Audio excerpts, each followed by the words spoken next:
'Cause I've been everywhere, man. I've been everywhere, man. Across the deserts bare, man. I've breathed the mountain air, man. Of travel I've had my share, man. I've been everywhere. Been to Tullamore, Seymour, Launceston. Launceston. You can see why you get in the song, can't you? Launceston. I've been everywhere, man. Yeah, we're off to Lonnie. Launceston, and in Launceston today we find Karen Revie. Hello, Karen. Hi, nice to meet you. Hi, everyone. We are lovely to have you, Karen. Absolutely. We are on a thing called Regional Roundup, where we visit towns and we find out what's going on. Launceston's a bit more than a town; it's a city. We're definitely a city. We've been city for quite a long time. What's the rules to be a city, Karen? I'm not sure. What you mean? What are the qualifying? Yeah, is it depend? Because you're a little state and your towns aren't that big, so. Do the rules vary? I think the rules originally go back to England, and you became a city when you had a cathedral. Oh, really? Oh, there you go. So Bendigo's a city? Yep. Geelong's a city. We've got a basilica here. What about Ballarat? It's got a cathedral. For real? Yeah, I think so. Anyway, you guys chat, I'll find out. So Hobart's definitely a city, and a beautiful city. Yours is also beautiful. You've got some lovely stuff going on. Now, before we get into the arts, I want to touch on the sport thing. AFL allegedly want to come and take over the game in your state. You've got Hobart and Lonnie that historically don't like each other that much. There's a bit of spatting about sport in Tassie. What's the general feeling on the ground about a Tasmanian team in the Australian Football League? Well, I have to be straight up honest with you, Rob, and listeners. I am not a football person. I don't watch footy. I think it would be nice to have our own team, though. Is it to come up at the water cooler? Is that what you want to call it? Do you have a water cooler in your workplace where people gather around and gossip from the weekend's activity, and some would say, "Oh, gee, I wish we had a footy team." No. Doesn't come up. I think you're dealing with the wrong person, to be honest. Yeah. The person who doesn't know anything about football. No, well, it's good because I'm. How does the Victorian Football League, and they're all Victorian. Yeah, and we pinched all your good people. Yeah. Now, I can give you a quick update before we get on to talk about other things. A city is generally larger and more developed than a town. To be officially recognised as a city in Australia, the area usually needs a population of at least 25 to 30,000 people and must be an independent centre of population, not just a suburb of another city. So there you go. You tick the box. Yes, because so we're based at we're on the Tamar River inland of the north of Tasmania, and we're situated in a dip in amongst a series of valleys that surround the town, and it's a lovely spot. One of our best-known tourist attractions is the Launceston Basin, which is a lovely gorge. It's gorgeous, I believe. Gorgeous. It's a beautiful destination. People do come here for football, though. Currently, the football, when it's on here, when it's mainland football, it's... Oh, there, I did it. I've given myself away on air and said the word mainland. Yeah.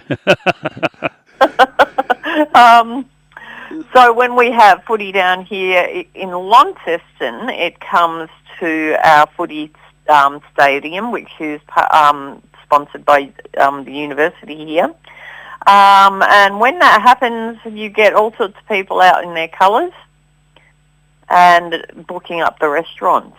And fills the town with a bit of vibrance. Now, your own personal story, Karen, you're using the term mainland. You've got a bit of a tone in your voice, so I suggest you've always been a Taswegian, have you? No, I haven't. I was actually born. This is wrapping back around to sports. This is why I'm not really into football. I was born in Scotland, and I came here when I was 7 in 1974 on a £10 prom program. So when I arrived here, we came directly to Tasmania, I didn't understand the game of football because being from the UK, it was more of a soccer place. But other than that, I've lived in Tasmania, other than migrating here, I've lived here all my life. So the Scottish and Launceston climate wouldn't be grossly different? Do you remember back being a 7-year-old, did you think, oh, it's awfully hot here or it's awfully the same here? No, it's still very, very hot here compared to Scotland. So I'd put us in the same temperate zone as New Zealand, for example. Yeah. We do have plenty of mornings where you're -1 in the morning. We have the occasional one of those over here. Yes. We talked to someone this morning and they're up in the Riverina. It's -6 up there, so they've got us covered well and truly. Now, you're a Scot who's come to Australia. You must be a hell of a singer and probably front some kind of rock band, do you? There's been a few of those along the way. No, I don't. Father was a folk singer in Scotland. He was quite a well-known folk singer. So I grew up with folk music, Irish and Scottish folk music. And it is beautiful. Absolutely beautiful. That sort of music, being of Scottish extraction myself, sort of drawn to that Celtic vibe. Have you always followed that yourself? Definitely, because my father, when we lived in Scotland, my father and his brother both had a folk band together, and so every family gathering, it was just all family. And my father, there'd always come a time when the guitar would come out. And that happened throughout my whole childhood. And even when we came to Australia, he sang the same Scottish and Irish songs. There's a great Two Ronnies line where Ronnie Corbett says, it takes me back to a time when we'd have family gatherings and all stand around the piano, wishing like hell someone could play it. And you'll be surprised to know that Robert has Scottish heritage, given his name is Robert Bruce Cameron. In fact, Lord Robert Bruce Cameron officially, but Yes. That's neither here nor there. I own a square metre of some bit of Scotland somewhere, apparently. Oh, lovely. I Googled it and it's covered in pine trees, but I'm sure it... The Greenie, and you would be pleased with that. Yeah, very happy about that. Karen, we probably need to let you go because you're a busy person on a Saturday morning and we have things to do. But thank you for being on the program and telling us all about Launceston. And we'll chat again soon, you and I, on a podcast, I believe.